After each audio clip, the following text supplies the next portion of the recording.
중국 고전인 서경에 보면 사람이 가질 수 있는 5가지 복에 대해서 기록을 하고 있습니다.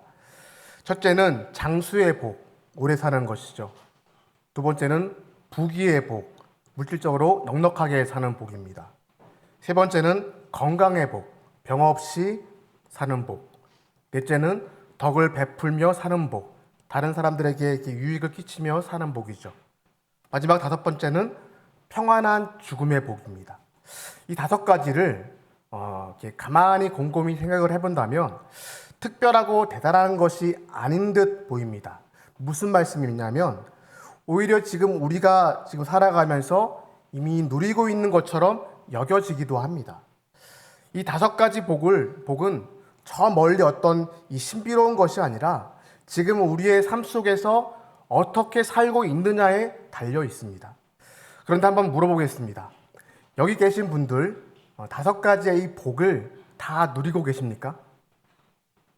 아마 다 누렸다라고 자신 있게 대답할 수 있는 사람은 거의 없을 것입니다. 왜일까요? 이유는 간단합니다. 명확한 기준이 없기 때문입니다. 먼저 장수의 복을 한번 여러분 생각해 보십시오. 몇 살까지 살아야 장수했다라고 말할 수 있을까요? 80세? 90세? 100세? 120세. 기준을 정하기가 어려운 겁니다. 부귀의 복은 어떨까요? 도대체 얼마를 가져야 나는 부귀의 복을 누린다라고 말할 수 있을까요? 어떤 이는 억대 연봉을 받아도 나는 부족하다라고 말합니다. 반대로 가진 것이 많지 않아도 나는 충분하다라고 고백하는 분도 있습니다.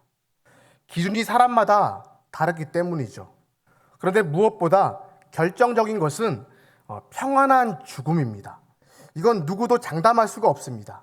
왜냐하면 죽음의 시간과 방법은 내가 결정할 수 있다 없다? 없다. 그죠? 오직 하나님께서 정하시는 것이기 때문입니다. 사람들은 이 5가지의 복을 좋아하죠. 예수님 믿는 사람들뿐만 아니라 예수님 모르는 사람들도 이 5가지의 복을 싫어하는 사람이 없습니다. 사실 우리 모두는 이런 복을 추구합니다. 그런데 이런 복은 사실상 1차원적인 복입니다. 복에 불과하죠. 오래 살고 많이 가지고 건강하고 착하게 살고 평안하게 죽는 것, 이것은 1차원적인 복입니다. 하나님을 사랑하기 때문에, 하나님 사랑하기에 그 받은 은혜 때문에 그 사랑을 이웃에게 전하면 하나님께서 1차적인 복을 우리에게 내려주십니다. 오늘 본문에서는요, 그 1차원적인 복의 차원에 머무르지 않고 그보다 더 깊은 차원의 복을 예수님께서 선포하시고 계십니다. 오늘 이 시간 보다 깊은 이 차원의 복을 받아 누리는 은혜가 우리 모두의 있기를 소망합니다. 우리의 의식주 문제와 연결되어 있는 복은 1차원적인 복이지만 이것도 하나님의 은혜로 받게 되는 복입니다. 그보다 깊은 차원의 복은 무엇인가? 우리 예수님께서 오늘 제자들에게 말씀하셨습니다. 주님은 단순히 어떤 겉으로 보이는 복, 1차원적인 복보다 한 단계 더 깊은 차원의 복으로 들어가라 라고 말씀하셨습니다. 20절 말씀 우리 함께 읽겠습니다. 다시 한번 20절 시작. 예수께서 눈을 들어 제자들을 보시고 이르시되 너희 가난한 자는 복이 있나니 하나님의 나라가 너희 것임이요. 여기서 중요한 표현이 나오고 있습니다. 예수께서 눈을 들어 제자들을 보셨다. 이 말은 지금 이 말씀의 청중이 무리가 아니라 제자들이라는 뜻입니다. 당시에 예수님을 따라다녔던 사람들은 크게 두 부류입니다. 첫 번째는 무리들입니다. 무리의 특징이 있습니다. 언제나 자기 중심성을 가지고 있습니다. 무리는 절대로 이 자기 중심성을 포기하지 않습니다. 자신에게 부족한 것을 채우기 위해서 예수님을 따라다닙니다. 그래서 이것 달라 저것 달라 요구합니다. 채워지지 않으면 금세 원망하고 불평하고 심지어는 때를 씁니다. 그러나 제자들은 다릅니다. 제자는 자기를 포기한 사람들, 예수님께 전적으로 헌신하고 충성하고 순종하기로 결단한 사람들입니다. 그래서 우리 예수님은 제자들을 보시면서 이렇게 말씀하신 것이죠. 우리의 형편을 가장 잘 아시는 그분의 마음을 이렇게 풀어서 상상력을 동원해서 이렇게 표현할 수 있습니다. 너희는 무리가 아니다. 너희는 제자다. 그렇다면 사람들처럼 얕은 복에 머무르지 말고 그 얕은 복은 때를 따라서 너에게 필요한 때에 내가 책임져 주겠으니 거기서 머무르지 말고 더 깊은 차원의 복으로 들어가라. 이 말씀을 하고 있는 것이죠. 즉 예수님께서는 사람들이 원하고 추구하는 세상의 복에 거기에만 머무르지 않고 거기에만 머무르지 말고 하나님께서 주시는 차원 높은 그 복으로 들어가라 라고 말씀하고 있는 것입니다.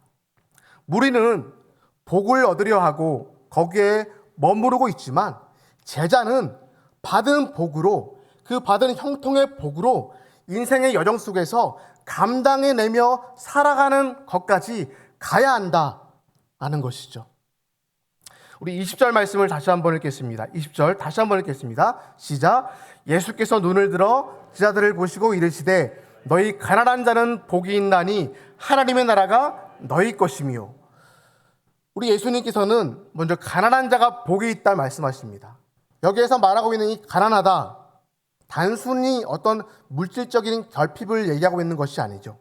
보다 더 깊은 차원에서 말하면 마음이 가난한 자, 마음을 비운 자, 갈급한 자, 하나님의 은혜를 사모하는 자, 이것을 지금 의미하고 있습니다. 예수님을 제자로 따르는 사람이라면 자기 마음을 비우고 갈급함으로 은혜를 사모함으로 주님을 붙들어야 한다는 것이죠. 무리들은 마음을 비우지 않습니다. 그들의 마음은 자기의 생각과 기대와 욕망으로 가득 차 있습니다. 예수님을 따라다니면서도 자기의 기준을 들이대면서 따릅니다. 그래서 자기 기대에 생각에 맞지 않으면 자기 기대에 생각이 맞으면 그때에는 박수는 치지만 맞지 않으면 금세 등을 돌립니다. 불평합니다. 여러분 생각해 보십시오. 예수님을 따라다녔던 무리들이 결국 어떻게 했습니까? 처음에는 예루살렘 성문에 입성하신 우리 예수님을 향해서 종려나무 가지를 흔들면서 뭐라고 했습니까? 호산나 호산나 다윗의 자손이요. 그렇게 외치면서 주님을 환영했습니다. 하지만 십자가를 지려는 주님의 모습 앞에서는 냉정하게 돌변했습니다. 예수를 십자가에 못 박으라, 바라바를 놓아주라 외쳤습니다. 그때 그 무리들이 예수님 못 박았네. 여러분 찬양에 있지 않습니까? 사람에게 주목했습니다. 사람을 우상 숭배했습니다. 왜 그렇습니까? 자기 생각으로 가득 차 있었기 때문이었습니다. 그러나 제자들은 달랐습니다. 그들은 자기의 생각을 내려놓고 예수님의 말씀을 그대로 받아들이고 순종합니다. 주님이 인도하시는 대로, 이끄시는 대로 따르기를 결단합니다. 예수님께서는 바로 그런 자들에게 복이 있다라고 말씀을 하신 것입니다. 무리는 자기의 생각으로 주님을 판단하죠. 자기가 듣고 싶은 말만 듣습니다. 왜 그러는 걸까요? 주님 말씀하시고 주의를 줘도 자기 생각대로 행하고 결정하고 판단합니다. 하지만 제자는 마음을 비운 상태에서 주님을 따릅니다. 이해되지 않아요. 그 말씀이 이해되지 않지만 내 마음에 맞지 않지만 1차원적인 복에 머무르지 않고 2차원적인 복을 사모한다는 것입니다. 그 2차원적인 복이 무엇일까요? 주님은 그런 자들에게 하나님의 나라를 약속하셨던 것입니다. 자, 그럼 이제 이 2차원적인 복, 하나님의 나라를 경험하는 그 복이 어떤 것일까? 성도 여러분, 출애굽한 이스라엘 백성들을 여러분 생각해 보시기 바랍니다. 겉으로 봤을 때는 거짓골이었습니다. 400년 종살이를 끝내고 나온 그들은 가진 것 하나도 없었던 빈털터리였습니다. 그렇게 보였습니다. 그런데 그 광야에서 하나님의 보호하심과 이 돌보심의 복을 그들은 누리고 있었습니다. 만나와 메추라기의 그 기적 같은 경험을 그들은 맛보았습니다. 낮에는 구름 기둥으로, 밤에는 불 기둥으로 하나님의 그 보호하심의 복을 그들은 경험을 했습니다. 그러나 실상 그들의 마음은 가난하지 않았습니다. 오히려 자기의 생각과 고집으로 가득 차 있었습니다. 광야 같은 세상 속에서 일차적인 복을 받아 누리고 있는 그 형편 속에서 살만하니까 신앙 인생의 주어가, 그 앞뒤가 바뀌는 것입니다. 하나님에서 나로 바뀌는 것입니다. 종교적인 열심은 있는데 들은 것은 있어서 귀가 커졌는데 사람에게만 주목합니다. 하나님을 주목하지 않습니다. 시선을 다른 데 두고 있는 것입니다. 가는 방향이 다른 것입니다. 조금이라도 자기 생각과 맞지 않으면 원망하고, 자기 자신이 원하는 길로 인도하지 않으면 불평하고, 결국 광야에서 이스라엘 백성들, 그 1세대들은 여러분 하나님의 나라 가나안을 그들은 들어가지 못했습니다. 예수님께서 말씀하십니다. 가난한 자는 복이 있나니 하나님의 나라가 너희 것임이요. 여러분, 여호수아서에 나오는 이 12 정탐꾼 이야기 여러분 기억하실 것입니다. 모두가 똑같이 두 눈으로 가나안 땅을 보았습니다. 보고 왔습니다. 그러나 결과는 갈라졌습니다. 그들은 모두 동일한 것을 보았고 경험을 했습니다. 1차적인 복을 맛보았습니다. 똑같이 보았습니다. 그러나 거기에 머무르는 그 사람들과 거기에서 하나님 나라를 미리 앞서 본 사람들, 두 분류로 나뉘어졌습니다. 하나님 나라를 미리 앞서 본 사람이 여러분 누구였습니까? 두 사람, 여호수아와 갈렙이었죠. 그들만이 가나안 땅에 들어갑니다. 나머지 10명은 자기의 생각과 두려움으로 가득 차 있었습니다. 우리는 메뚜기 같다. 그들은 너무 장대하다. 어떻게 우리가 싸울 수 있겠어? 우린 못해. 이게 되겠어? 사람들의 말들에 주위의 사람들의 마음이 흔들리기 시작합니다. 사람들의 말들이 그 공동체를 흔들어대기 시작했습니다. 도래할, 다가올 그 하나님의 나라를 믿음으로 보지 못했던 것이죠. 믿음이 여러분 무엇이라고 했습니까? 히브리서 6장 1절 말씀에 믿음은 바라는 것들의 실상이요 보이지 않는 것들의 증거니라고 그렇게 말씀하고 있지 않습니까? 그들의 마음은 하나님의 약속이 아니라 인간의 계산과 자기 판단으로 채워져 있습니다. 결국 그들의 결말이 어떻게 되었습니까? 자신들만 망하는 것이 아니라 온 공동체까지 원망과 두려움으로 물들었습니다. 교회 공동체는 이것을 주의해야 한다는 것이죠. 하나님께서 그런 자들을 제자라고 하지 않았습니다. 마음을 비우지 못한 자, 자기의 생각으로 가득 찬 사람은 하나님의 나라를 결코 볼 수 없다라는 거죠. 사랑하는 성도 여러분, 우리도 스스로에게 물어야 됩니다. 나는 지금 가난한 마음으로 주님 앞에 지금 서 있는가? 하나님 나라를 보고 싶은, 하나님 나라를 사모하는 마음으로 지금 나는 주님 앞에 서 있는가? 마음이 세상 욕심과 자기 생각으로 가득 차 있다면 우리는 가난한 자가 아닙니다. 가난한 마음은 비워낸 마음인 것이죠. 그 비운 마음에 우리 예수님의 말씀이 그때 들어오는 것입니다. 그 빈 마음에 하나님의 은혜가 흘러 들어온다는 것이죠. 이것이 바로 신앙의 원리인 것입니다. 빌립보서 2장 5절 말씀에 너희 안에 이 마음을 품으라. 곧 누구의 마음? 그리스도 예수의 마음이니라고 했습니다. 예수님의 말씀이 내 마음과 내 심령에 들어오므로 그 말씀이 채워짐으로 역사하시고 일하십니다. 1차원적인 복도 경험합니다. 그런데 예수 그리스도의 마음으로 하나님의 나라를 사모하면 1차원적인 그 복에만 머무르는 것이 아니라 동시에 약속하신 이 2차원적인 복, 2배로 어쩌면 따따블로 아니면 그 이상으로 하나님 나라를 경험하게 된다는 것이죠. 그 예수의 마음으로 순종의 걸음을 가시고 그 예수의 마음으로 헌신의 걸음을 가시고 그 예수의 마음으로 충성의 걸음을 걸어갈 때에 주님은 우리에게 약속하셨습니다. 가난한 자는 복이 있나니 하나님 나라가 너희의 것임이라. 하나님 나라를 너희에게 주겠다 말씀하십니다. 너희의 것으로 만들어 주겠다 말씀하십니다. 지극히 그 상급 그 자체이신 하나님을 복으로 우리에게 주시겠다 말씀하신 것입니다.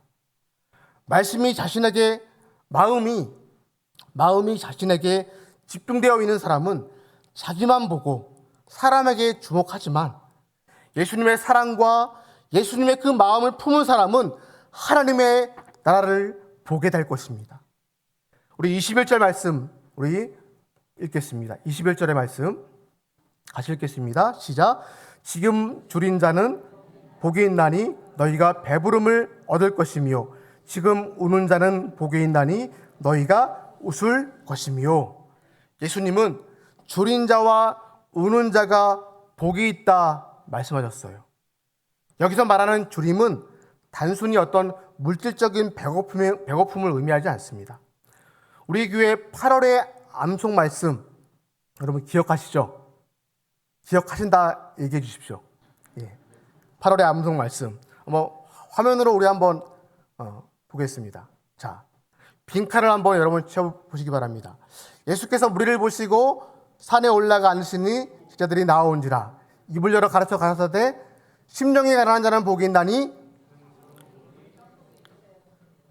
천국이 그들의 것이며 애통하는 자는 복이 있나니 그들이 위로를 받을 것이며 온유한 자는 복이 있나니 그들이 땅을 기업으로 받을 것이며 의에 줄이고 목마른 자는 복이 있나니 그들이 배부를 것이며 긍휼히 여기는 자는 복이 있나니 그들이 긍휼히 여김을 받을 것이며 마음이 청결한 자는 복이 있나니 그들이 하나님을 볼 것이며 화평하게 하는 자는 복이 있나니 그들이 하나님의 아들이라 일컬음을 받을 것이며 의를 위하여 박해를 받은 자는 복이 있나니 천국이 그들의 것입니다.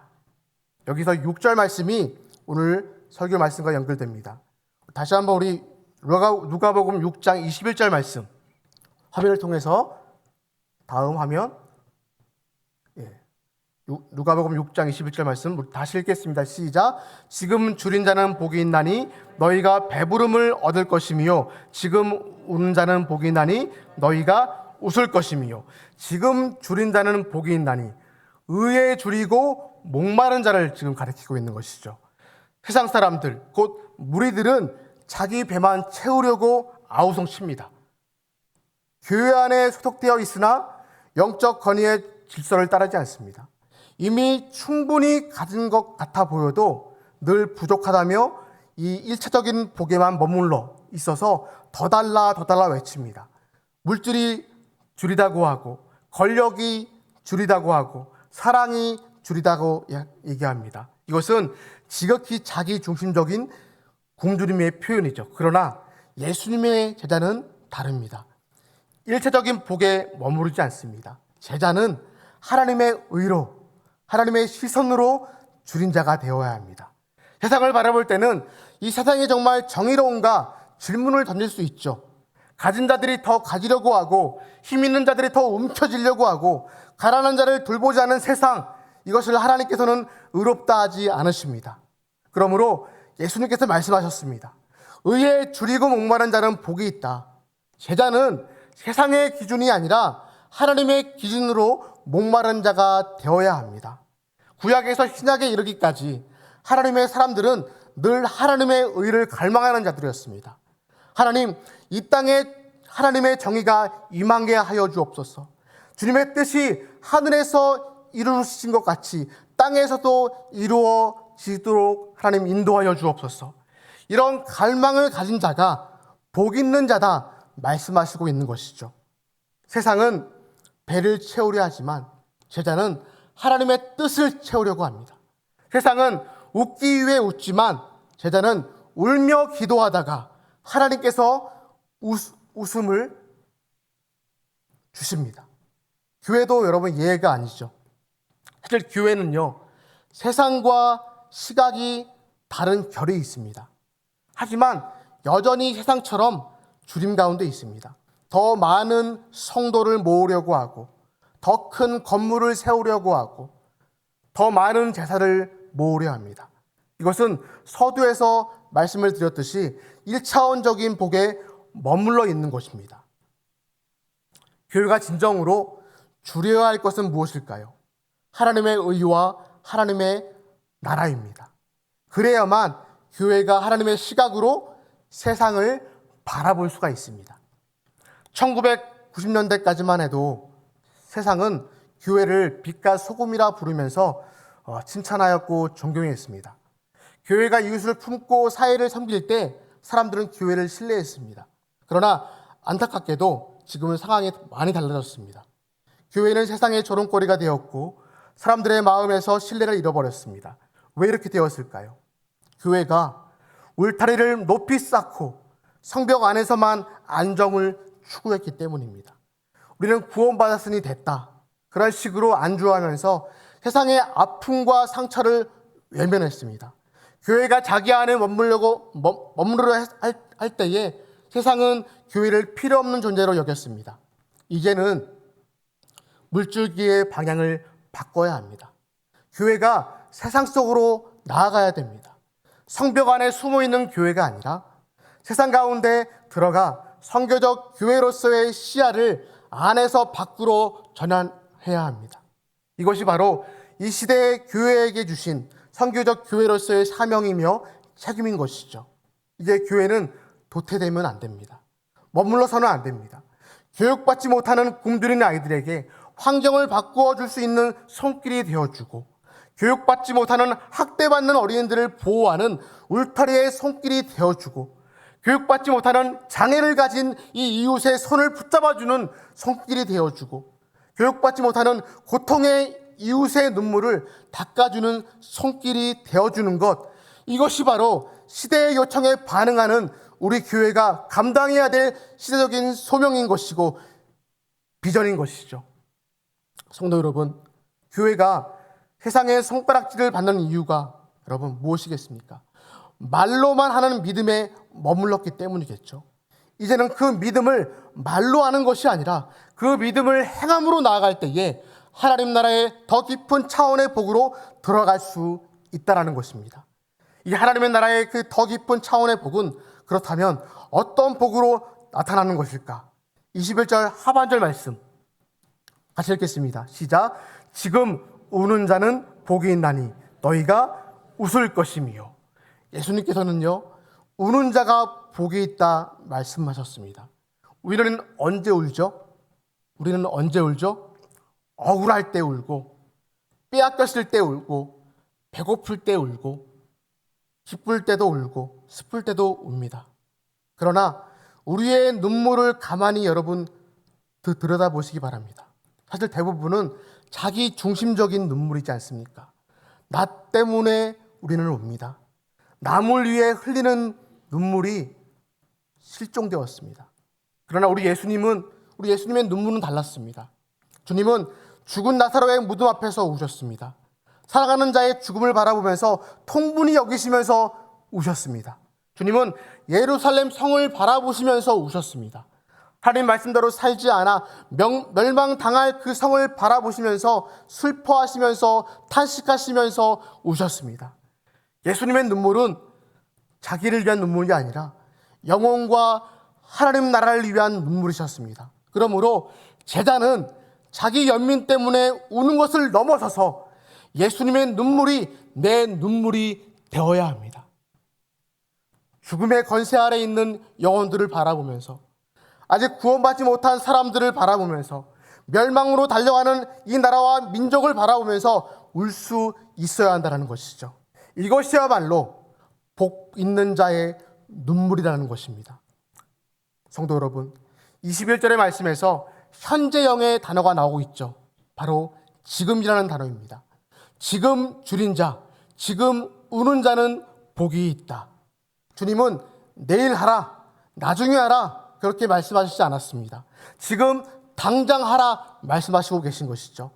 하나님의 나라를 사모하는 갈급한 이 주님의 눈물이 우리의 눈물이 되는 삶은 지금 여기에서 시작되어야 한다는 것이죠. 세상은 자기 때문에 울지만 하나님의 제자는, 예수님의 제자는 영혼과 하나님의 나라 때문에 울 때 하나님은 그 눈물을 웃음으로 바꾸어 주시는 것입니다. 마지막으로 우리 22절과 23절 말씀 읽겠습니다. 22절과 23절 말씀이죠. 화면 보여주시기 바랍니다. 제가 읽겠습니다. 인자로 말미암아 사람들이 너희를 미워하며 멀리하고 욕하고 너희 이름을 악하다 하여 버릴 때에는 너희에게 복이 있도다. 그날에 기뻐하고 뛰놀라. 하늘에서 너희 상이 큼이라. 그들의 조상들이 선지자들에게 이와 같이 하였느니라. 예수님께서는요, 놀라운 말씀을 하신 거예요. 예수님 때문에 미움받고 욕먹고 손가락질 당하고 심지어 버림받은 자가 어떻다고요? 복이 있다라고 말씀하시고 계십니다. 역설이죠. 그런데 이런 복은 결코 무리들은 누리지 못하는 것입니다. 왜냐하면 무리는 자기 계산이 너무 빠르기 때문이죠. 예수 믿는 것이 자기 손으로 다가오면 무리는 어떻게 합니까? 곧바로 등을 돌립니다. 낯세게 변합니다. 공동체에서 소외당하고 불이익을 받는 기미만 보여도 그들은 예수님을 따르겠다라는 약속을 제일 먼저 취소해버립니다. 가룟 유대가 그랬습니다. 그러니 예수님을 통해서 유대 민족의 독립을 정말로 기대했습니다. 그러나 시간이 지나자 그런 기미가 안 보이는 거죠. 자신이 원하는 방식이 아님을 그는 깨닫게 됩니다. 그래서 어떻게 했습니까? 예수님을 먼저 버렸습니다. 그리고 은 30에 그분을 팔아 넘겼습니다. 오늘날에도 유다 같은 사람들이 있는 것입니다. 그러나 진짜 예수님의 제자는, 예수님의 성도는, 예수님의 신자는 예수님을 먼저 떠날 수가 없습니다. 왜냐하면 구원받은 은혜 때문입니다. 세상에 줄 수 없는 그 구원, 영원한 생명을 주님께 받았기 때문이죠. 그래서 손가락질 받더라도, 예수님 때문에 손해를 보더라도, 심지어 예수님 때문에 망하는 일이 있어도 제자는 주님을 버릴 수 없다는 것입니다. 왜냐하면 이 땅의 끝이 아니고 우리가 눈을 감는 순간 천국에서 다시 눈을 뜰 것을 믿기 때문이죠. 믿음으로 보는 것입니다. 여기까지 가야 한다는 거예요. 무리는 예수님을 버리고 세상을 얻지만 제자는요, 세상을 버려도 예수님을 붙듭니다. 주님은 그런 자에게 뭐라고 말씀하십니까? 하늘에서 상이 크다라고 약속하신 것입니다. 그러므로 예수님 때문에 어려움과 시련과 고난을 받고도 주님을 버릴 수 없는 자, 끝까지 주님을 붙드는 자는 이미 구원의 은혜를 경험한 사람들입니다. 그런 자에게 우리 주님은 무엇이라고 약속하십니까? 하늘에서 너희 상이 크다라고 말씀하셨습니다. 이것이야말로 세상에 줄 수 없는 가장 진짜 복인 것이죠. 그러기에 우리는 더 깊은 곳으로 들어가야 됩니다. 나아가야 됩니다.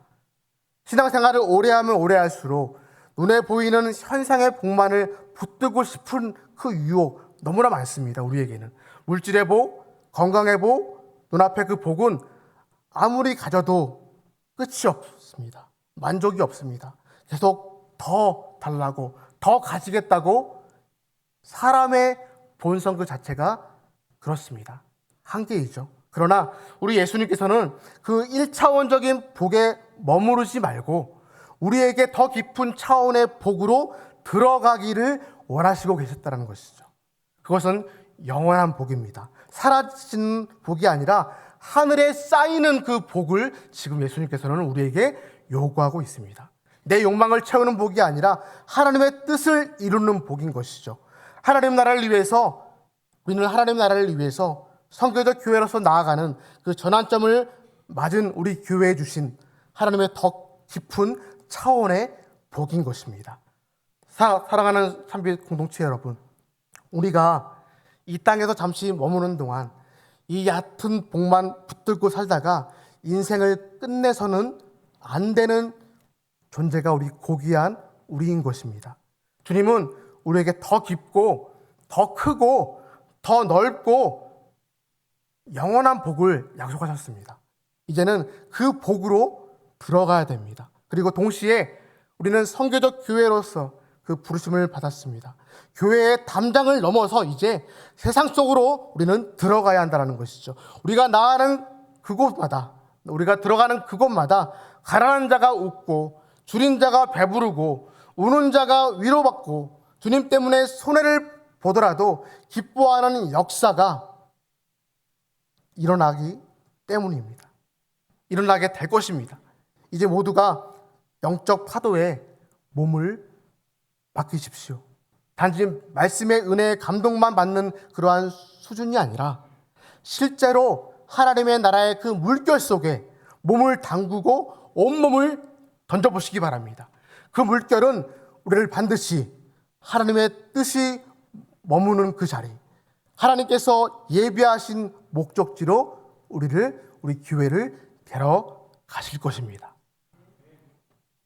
얕은 복을 넘어서서 깊은 복으로 나아갑시다.